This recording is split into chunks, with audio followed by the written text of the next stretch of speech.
mawe tinga mingala toto ekomi konyokola molimo na ngai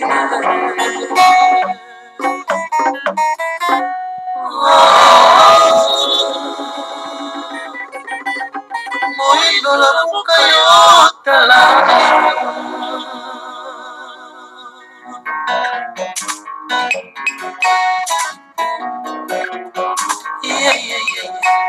nakolela o mwana mawa nakolela na susi yango nini moto moyindo onini yo kaka boye bakokosa yo kotala osokomona ezangi yo te nayebi te na yo vraimen esali yo mabe Ozome na yo nyonso babenge kondoki yolobi no amen bakoko na yo nyonso babenge koloka yozokisi kimia bakoko na yo nyonso baza na lifelo bakokota lola te yo moko kokota lola se na kombo na yesu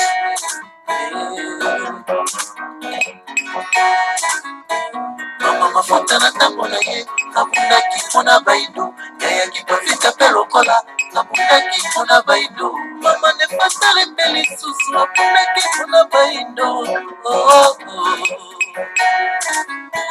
yoka lokole na soka mboka ezali koloba mpona mabanga ekonoka etikali moke zongela bokoko na yo moyindo zongela bokoko na yo za moto ezalaka yaya na mokili yaya bakuta bayaya ebia libota na libota nini tata nzambe mokili akila apesa mpilo lelekani bakokota na ye bakomunyo yango kamwa fe lota ve mabota mingi mpe batikala lolenge bakoko babango batambolaki na motane yango te ezali makasi olimo babango kasi yo yaya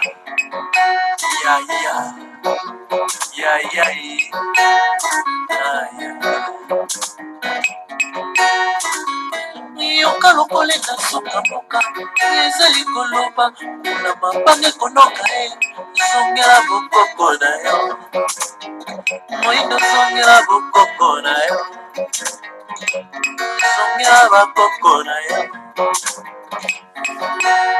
zetekle bakati na mosisa ekosuka mpe kokoka mpe ekoko nkoni ya baleki ntina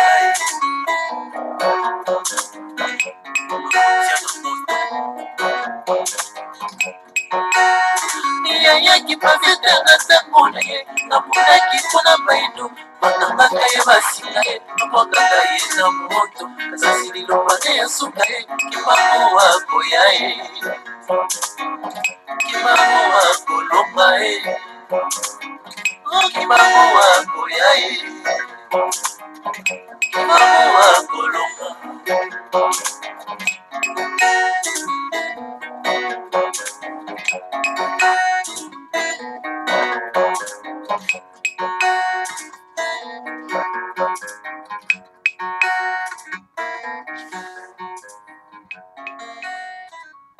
Matondo mingi en tout cas mbuta sasa na loyembo matondo mingi solo penda en tout cas bama batata bandeko balandi ya Congo bololo tala biso na toye lisusu en tout cas na pokwa na lelo pamba te lelo ezali ya solo penda mokolo mwa mibale ya mposo mokolo mwa zomi na misato ya sanza mwa mobu ya koto mibale na zomi na libwa tokomi bongo na ngonga ya zomi na mwambe na miniti mine awa na studio na biso lingi koloba ngonga ya motoba na miniti mine ya sima nzanga ezali wabino mbuta bopelo bobale lingi koloba malamu koloba tala biso wana toye lisusu en tout cas topesi bino baso bayengi bambote pe balosako na bino baso bama batata bandeko esengo mingi en tout cas azalaka nango tango oyo en tout cas baimboka en tout cas balandaka biso en tout cas na kati na Congo bololo lelo en tout cas to memeli bino solo en tout cas bama batata bandeko Congo dieto Congo Dieto écrit par les grands maîtres Fomanda Semi. Et par wapi en tout cas, tozako landela, tozako koba sorop en tout cas, na kodi de amoyo, en tout cas, elingi koloba mobe comme santo, la loi sacrée. Donc, il y a Babena Congo. Voilà, bama watata bande koma eto melibino en tout cas na pokonara. Lobby to komela bino Congo Dieto pas les grands maîtres Fomanda Semi. Azako s'adresser na ba député ya Congo central. Kasi lelo to se focaliser sur en tout cas na Congo Dieto ou Italie sur na kodi di amoyo. Très important. Bama batata bandeko. Alors donc avant que to kenda kuna na kati na Congo Dieto to zali sur en tout cas bama batata bandeko na communiqué ya bandeko na biso ya Beni baza ko lancer SOS. Bazali en détresse bama batata bandeko. Communiqué ekweli biso na kati na studio na biso ya Congo Bololo et pas wapi en tout cas bandeko na biso ya Beni baza ko lancer SOS. Balobi, il y a urgence de rappeler que Beni fait partie du Congo et que la République a l'obligation et le devoir de sécuriser tous les pays. Donc, voilà, bandeko na biso a Beni balobi, en tout cas, urgence ezali ko sengama, na bana ya Beni, pambate Beni eza ko faire partie ya Congo, et que mboka ezali na bosenga, soro pena en tout cas, ya ko pesa bango kimia et pa bango bazali. Faites quelque chose, nous sommes exterminés. Beni c'est vide. Nos cimetières sont remplis. Faites quelque chose, s'il vous plaît. En tout cas, bango balobi to sala quelque chose. Pambate baza ko exterminer bango, baza ko boma bango, baza osilisa bango. Beni ezali ko sila. Baimboka baza ko kima mabele na bango ya bakoko na bango. Beni etondi na ba cimetière. Et puis bapaya baza ko boma bango bauti na mboka ya Rwanda. Et puis baza soutenu par donc les organisations occultes. Alors donc balobi to sala quelque chose. Si après les élections, avant les élections, pour un Bénitien, je veux dire, il y a à craindre sur la République tout entière, ça n'arrivera pas toujours qu'aux autres. Alors donc voilà, Bama Tata Bandeko, Bandeko ya Beni balobi, liboso élection, pesima élection. En tout cas, tozako banga mingi ete République mobimba ekoka kokota solo penda na mikakatano. Le silence de la République face au drame de Beni nourrit chaque jour les sentiments de non-appartenance. Mikolo nyonso tu oyo nzambe asala eke likama ezali kokomela en tout cas bandeko ya Beni. Alors donc na drame ezali kokomela bango, en tout cas ezali kopesa bango sentiment ete baza ko faire partie ya République démocratique du Congo. Il n'y a pas de Congo sans nous. Il n'y a pas de Congo sans Beni. Ne nous laissez pas mourir. Ça n'a que trop duré. Alobi, balobi esengeli boko akoyeba ete Congo ekozala sans bango te, et que sans bango pe Congo Beni pe ekozala te, sans Congo pe Beni ekozala te. Botika biso te tokoka kokufa ndenge tozali kokufa, parce que ezali koomela mingi. Le regard méfiant de la République remit le couteau dans la plaie béante. Abi, en tout cas, lolengo bino bozali kotala na kimia nyonso. En tout cas, République mboka ezali ko tia mbeli na kati na pota. Vie n'étant pas que faite des postes à décrocher, ou ces tiraillements politiques, il y a urgence pour la République d'assumer ses responsabilités. Béni ne mérite pas ces calvaires. Donc voilà, Béni, ndekula biso ya Béni balobi, ezali te kaka kowelela solo mpenza en tout cas baposte mpe kobunda na likambo etali politike, kasi awa bosenga ezali kosengama mpona mboka ya Congo, mpona ete tokoka koassume baresponsabilité na biso face non pas na bandeko na biso ya Béni oyo baza kotraverse non pas calvaire pasi na kati ya mabele ya bakoko na bango. L'inaction de la République sacralise l'océan de sang dans lequel nous baignons depuis les années. Ne laissez pas les Congos mourir en nous. Faites quelque chose. Alors, kosala eloko te na kati na mboka, en tout cas, yango eza kotinda ete tokoma solo mpenza en tout cas ebale ya makila, tata bandeko oyo ezali solo mpenza kotepa-tepa na kati na mai, yango ezali kosalema solo mpenza en tout cas bambula na bambula tikino lelo. Botika Kongo ekufa te e botika pe biso tokufa te. Bosala quelque chose. Bosala mwa eloko. Donc, il n'y a pas qu'Ebola qui soit contagieux. On n'est jamais loin d'une machine à couler le sang. L'insécurité est aussi contagieuse. Ne laissez pas place au mal. Faites quelque chose, s'il vous plaît. Alors donc, ezali kaka te Ebola oyo ezali solo pena en tout cas ko contaminer bato. Alors na yango en tout cas tozali mosika te ya machine ya kosupa makila ya mboka na bana Béni. Insécurité oyo ekomi solo pena en tout cas monnaie courante na kati na mboka ya Béni. Alors tosengi na bino botika solo pena en tout cas mabe ekoka kozwa liboso te, kasi tosengi na bino bokoka kosala quelque chose.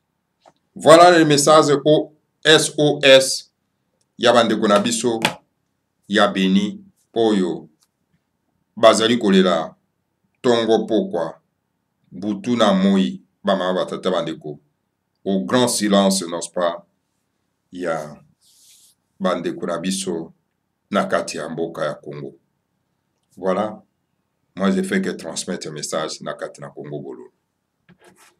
Deuxième message na kati na Congo Bololo tokopesa bino lelo. Tozwi information et pas wapi en tout cas journaliste na kombo ya Dosta oyo na télévision na Dosta bayambaka solo pendant en tout cas monsieur Mbwanda. Il paraît-il, entre guillemets, il faut que je puisse vérifier l'information. Azali, donc, porté disparu. Donc, Azali Kolukaye, na banzela téléphone na Azali Yakokangama. Yango wana, Bazali ko lancer SOS pour na koyeba esikaye Azali bama batata bandeko. Voilà, bama batata bandeko. Information oyo ekwe na kati na studio ya Congo Bololo. Alors, bama batata bandeko bana lisanga antimanti, toye solo pena en tout cas, kokota na manaka mabiso mapoko malelo. Tolobi ete, tozali na Congo dieto iboso na biso awa. Tokoka solo pena, ko analyser na ba inboka, biso banso, eloko nini o le grand maître Fumanda Semi, azali kokoba koloba na likambo etali kodili ya moyo. Awa Congo dieto 35 18 yango solo pena en tout cas ezali koloba la biso boye bama batata bandeko. Le kodili ya moyo est la nourriture du roi, de l'empereur. Mobeko mosantu ezali solo pena bile ya nkumu nakati na mboka. Dans le passé lointain, sous l'ordre de Dieu Manda Congo, l'esprit Congo, un Elohim, un extraterrestre, venu de l'étoile Kakongo, situé dans la périphérie du grand soleil central de Nzita Dianza, le centre du monde. Le centre du monde galactique. Donc, allant le grand soleil central Sirius, ces extraterrestres donc ont fondé l'empire fédéral du Congo d'Antotila. Donc, Congo d'Antotila a été fondé par les extraterrestres venus du grand soleil de Nzita Dianza.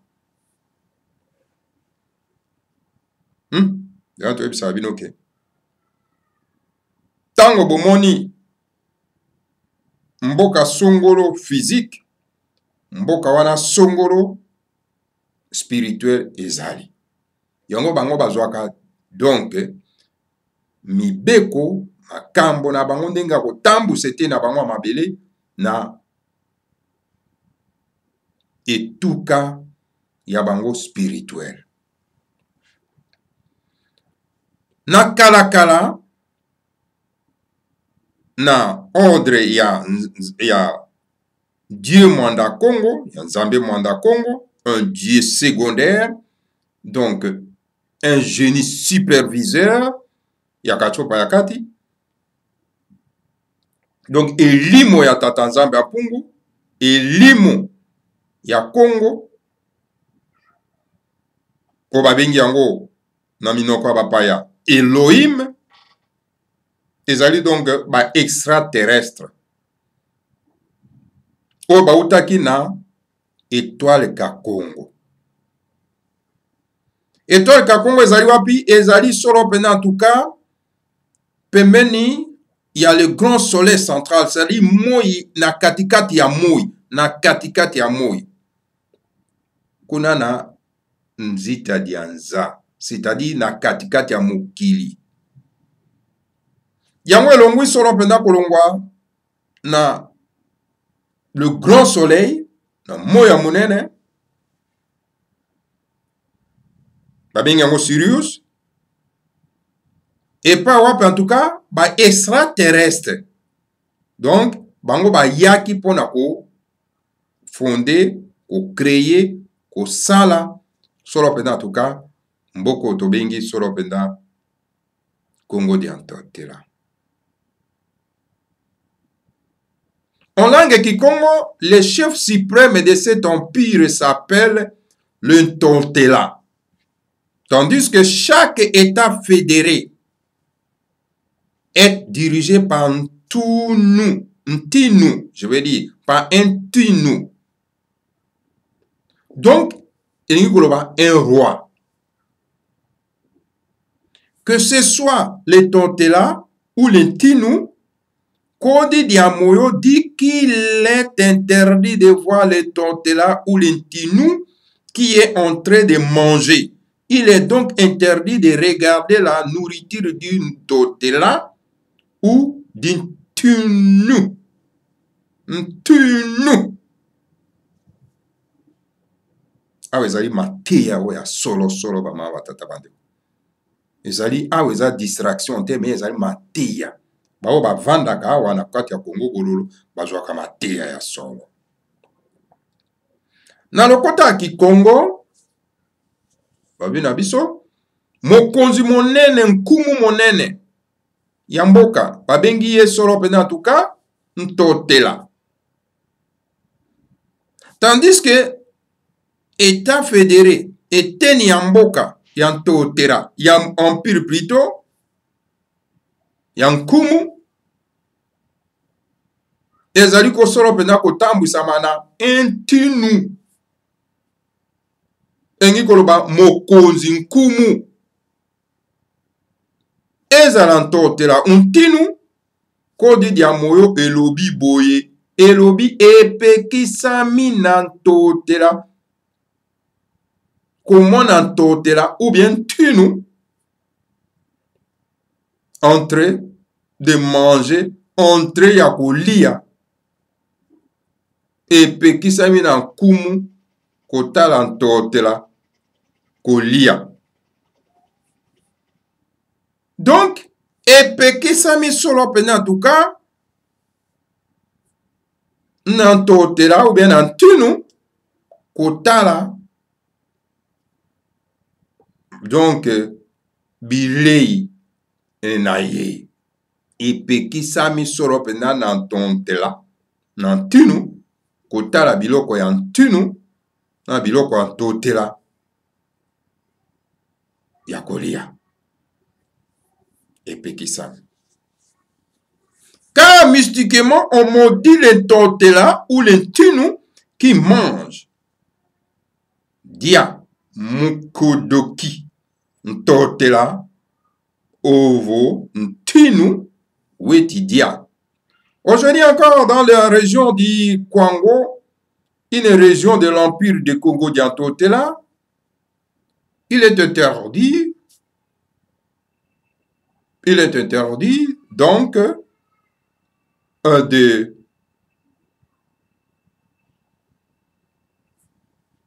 il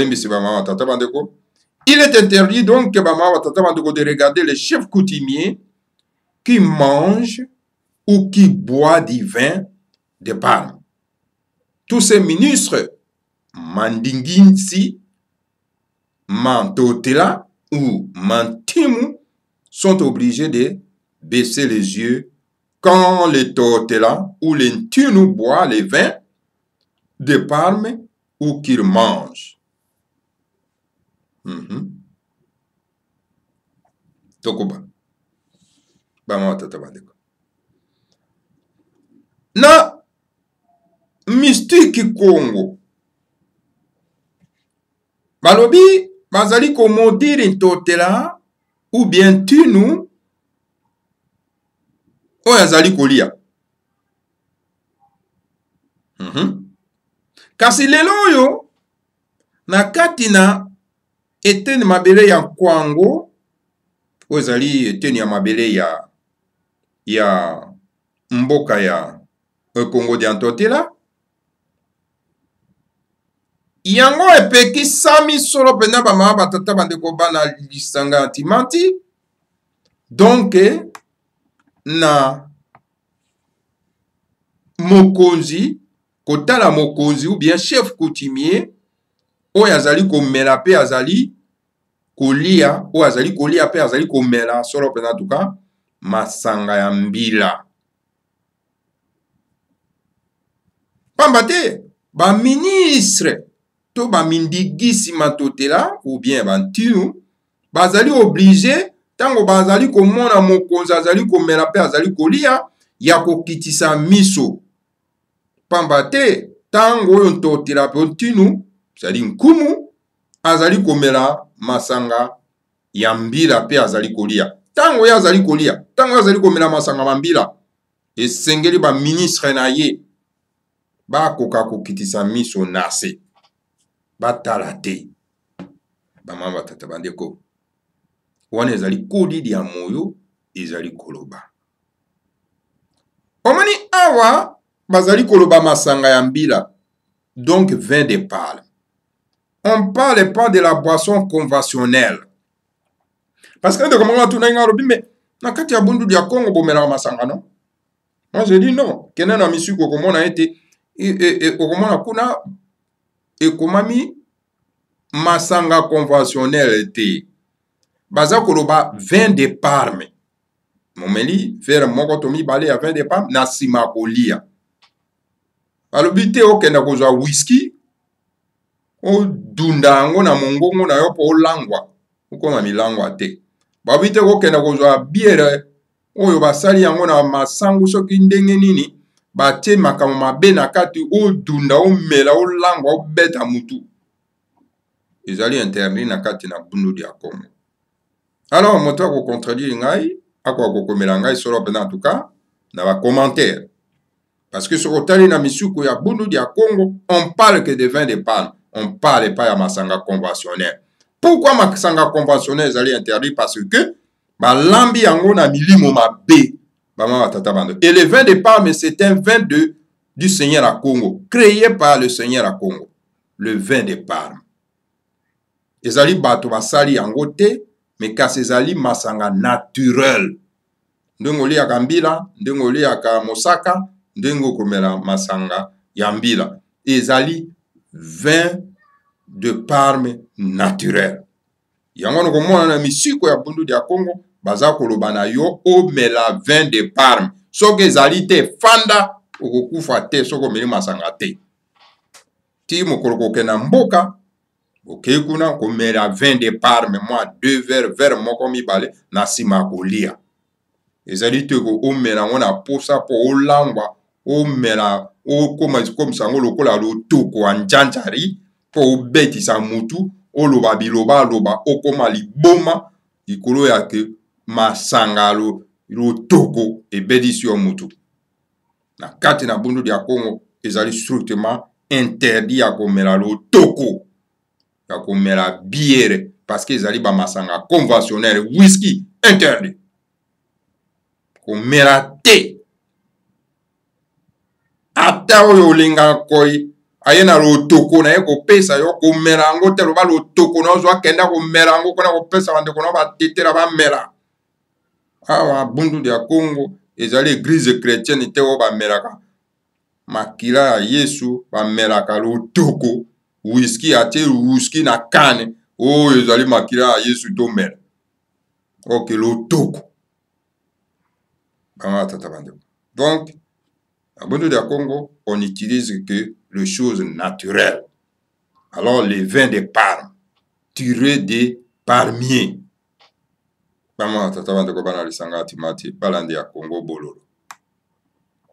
Donc, voilà. Alobi on a que tango mokonzi azali komela liseba biso bien ngona wango bangombe liseba ezali masanga ya mbila. Tango azali komela esengeli pe azali kolia esengeli yo balandi na ye boko akokidisa miso na se bama tata bandeko. Et quand il a terminé à boire, il pousse le murmure. Ouh. Alors tous les ministres de l'empereur et du roi tapent la main 3 fois. Tapent 3 fois la main. Alors à ce moment-là, à la manière dont les adeptes de Bundu dia Congo saluent les gens en se serrant.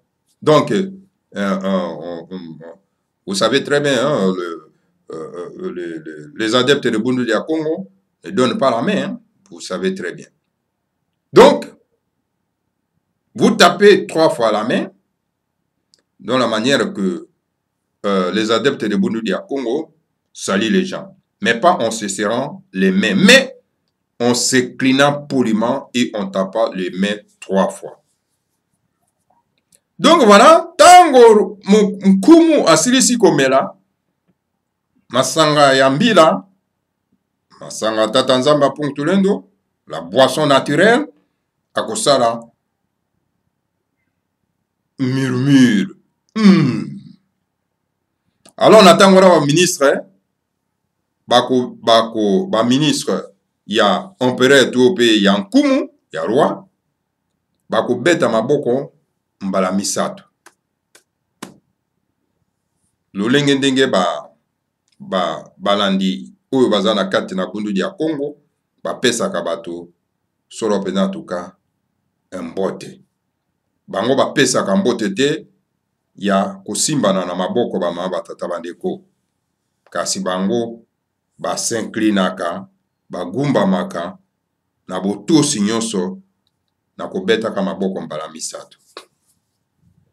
Car d'après le Bukongo, qui est la religion des ancêtres des Congo d'Antotela, Tout contact humain est un échange de forces qui obéit ou au principe des vases communicants. La force va de l'homme le plus chargé de force vers celui le moins chargé.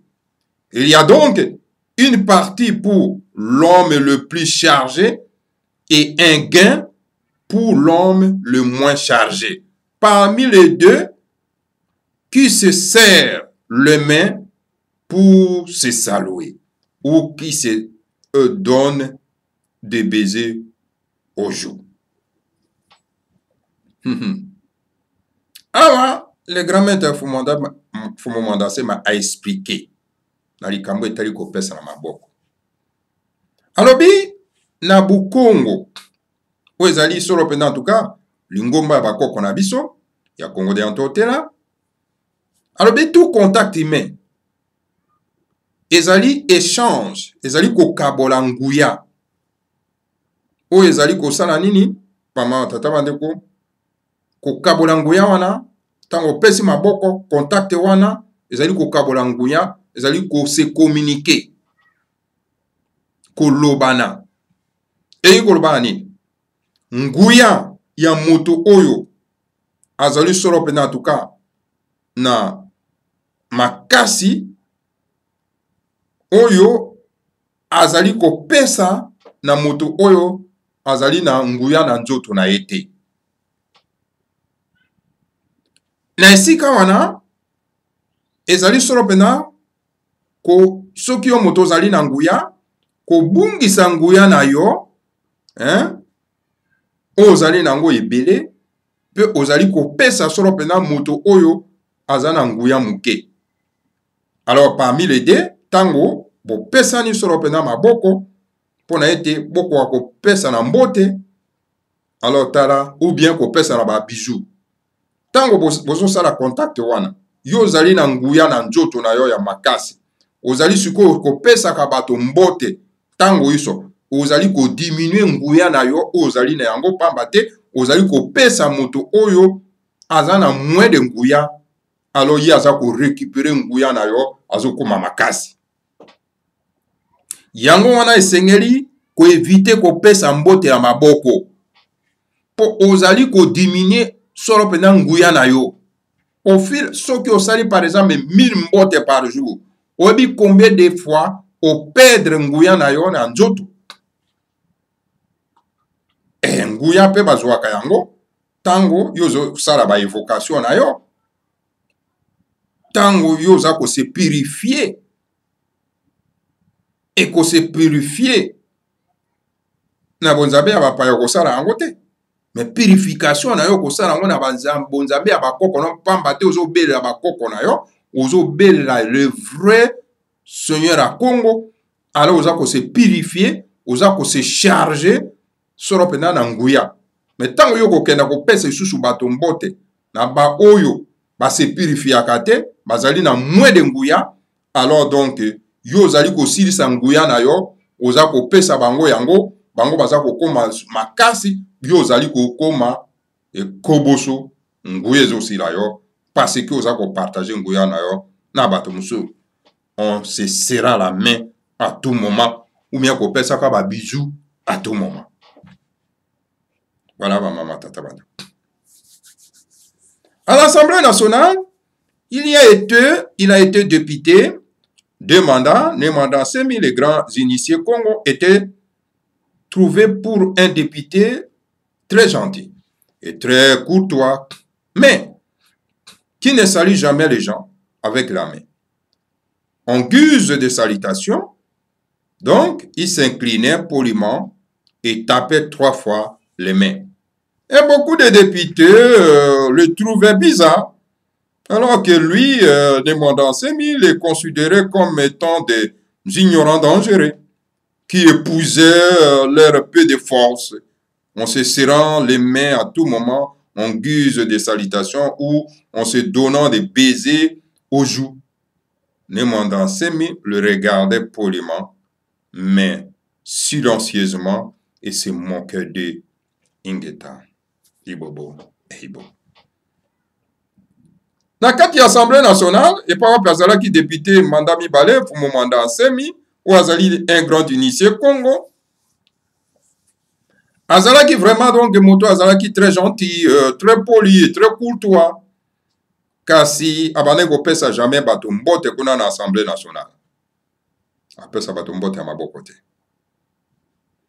En guise de salutation, en tout cas, parce que en guise ya salutation. Kasi ya banda ki ko s'incliner poliment na boto sinyonso na ko betaka maboko mbala misato et pa ba ninga na yeba député. Kasi abanda ko pesa jamais maboko. Et alors ba député belé na kati wana ya Assemblée nationale bango babandaki komona yango trop bizarre oh. Pourquoi babandaki komona yango bizarre? Parce que bawebi très bien badéputé, la plupart badéputé oyo baza na kati na Assemblée nationale na Congo, ce sont des colonisés qui connaissent pas, n'ont pas de valeurs ancestrales. Baza bato donc bazali aliénés. Ce sont la plupart des aliénés. Bango baliéné bakosala bino ba loi mibeko ya mboka. Alors donc, bango monango bizarre, pourquoi le mandat semi ne donne pas les gens les mains comme tout le monde, hein, et lui il tapait 3 fois la main, on s'incline, pas trouver un mot bizarre. Alors donc, alors que lui ne mandat semi, alors et pas les grands maîtres font mandat semi, il y a bango donc ignorant très dangereux. Ba ignora ba inga bazanga en tout cas boyebi ba batata ba dego o seka bango kaka na kati ya motema et par rapport en tout cas zo mona bango baza ko sisa mwa nguya na bango baza na yango na ko pesa kama boko tango iso on guise ya nini ya salutation ou bien ya komi pesa ka ba baiser na matama. Alors ne mwanda semi abana ko tala bango en tout cas na kimia nyonso na botosi nyonso. Mais na kati na motema ne aza koloba aza koseka bango alobi ya mawa abitala bazosilisa nguya na bango pamba na kopesaka maboko atango iso. Alors siko tango yo oza na connaissance wana oza na boyebi wana ozomona bato bazosala bongo ozotala en tout cas bo baza lokola bamboa mawa bazosilisa mwa banguya na bango ya nzoto. Voilà, bama batata bandeko bana isanga timati ete ya biso ete ya yo olandi ete ya baimboka. Alors kabola video na baimboka po ete bazwa boyebi kopesa maboko en guise ya salutation ezali kosilisa nguya na yo na nzoto oza kosilisa nguya na oza kokabola yango na bato oyo baza na nguya muke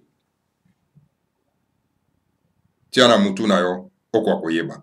Alors esengeli donc kutana na ndeko beta maboko mbala misato en guise ya politesse. Kenda na mboka ya ba chinois, na mboka ya ba thaïlandais, ba japonais, bango apesa mbote ya maboko te. Po bayebi sekele wana. Kopesa mbote ya maboko ezali kosisa nguya na yo, kosisa nguya. Ya omoni bato baza kumire pa na biso te. Kenda kuna na kati na mboka na Japon, bato baza kumira wakoma 100 et quelques d'années. Metade pa na biso 30 ans, 40 ans, 30, 50 ans, bato bakei. Pona nini koza ko se puiser na ignorance toza na ango sans koyeba ya kopesa ka bato mbote atango nyonso oke bato na kati ya mboka lelo baza isusu ngunyangu ya te bakoma faible parce que baza ko se purifier te na kobelaka banzambe na bapaya na kokotaka na mangumba ya ba Illuminati na ekolandaka bilanda. Alors baza na nguya te mais tango yo so pesa bango mbote yo muto za ko se purifier tango nyonso alors zo ko kabola nguya na yo na bango yo pe komi ko diminuer nguya na yo moyo ko ka ko umia na kati na mokilo yo pe ezate. Matondo mingi na bino banso bolandi biso na pokwa na lero tala mai oyo na memela kibino atuka na pokwa na lero yango yo mate ya kitoko oaza na mate na mato ya koyoka kwa koyoka wazali na elimu ya kososora koka kososoro azwa mokano ete désormais à partir ya lelo nakopesa lisusu bato mbote te mpo na epane mwa force oyo etikali na ngai. Matondo mingi na bino banso tika ete bakulu bakwa kobatela bino. Que le Seigneur à Congo vous bénisse tous, bénisse Fou Momanda Semi et bénisse République fédérale du Congo. Ingeta Kibelo.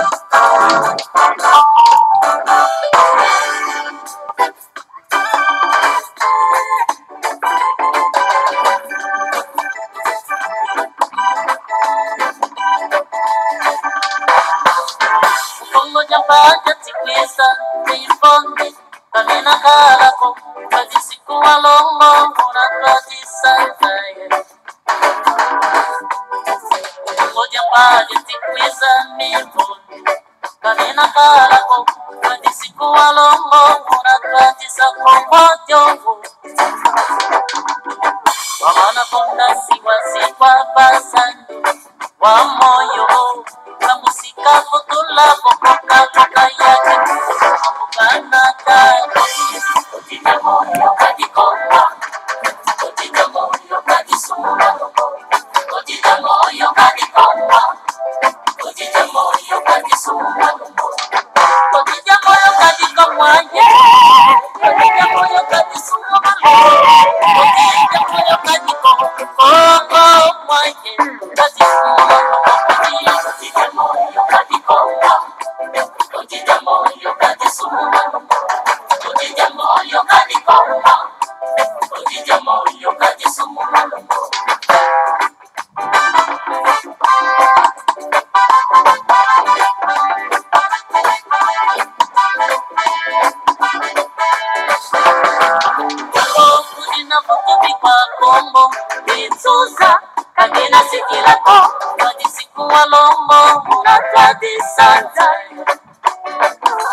conscience